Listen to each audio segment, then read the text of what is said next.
Na hudu wani zai ɗauko tan jariri an masa haihuwa yanzu sai ɗauko jaririn ya zo ya saka a Facebook wai an min haihuwa.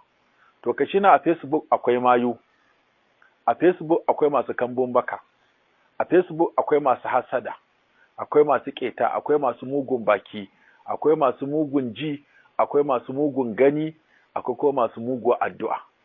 Wani igenin ya ga ɗanka ba zai yi addu'an nan ta tabarakallah masha Allah ba, kaga da haka sai ya je ya harbe shi da kambun baka, kuma al'ainu haq, ita kambun baka gaskiya ce.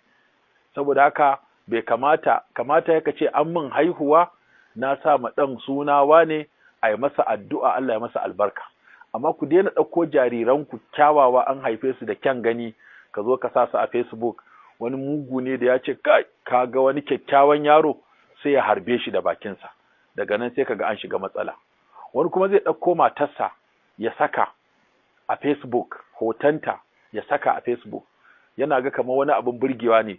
To wani mugu ne in ya kalli matan nan taka ya faɗi wata magana a kanta sai ka ga ciwo da larura ya same ta, saboda wani al'ainu haq, kamar yadda ya faru a hadisin wannan sahabi Sahal, wanda ya je ya ga wani sahabi yana wanka bayansa babu tabo ba dabbare sai ce kai amma Allah ya yi maka kyan baya. Kawai sai wancan sahabi mai wanka ya faɗi nan take ya suma. Aka rugo da gudu aka ga Annabi sallallahu alaihi wasallama ga wani sahabi can yana wanka amma kawai an ga ya faɗi ya suma. Sai Annabi ya ce a bincika wa ya kalle shi, aka ce wani ne, ya ce a kira wanda ya kalle shi.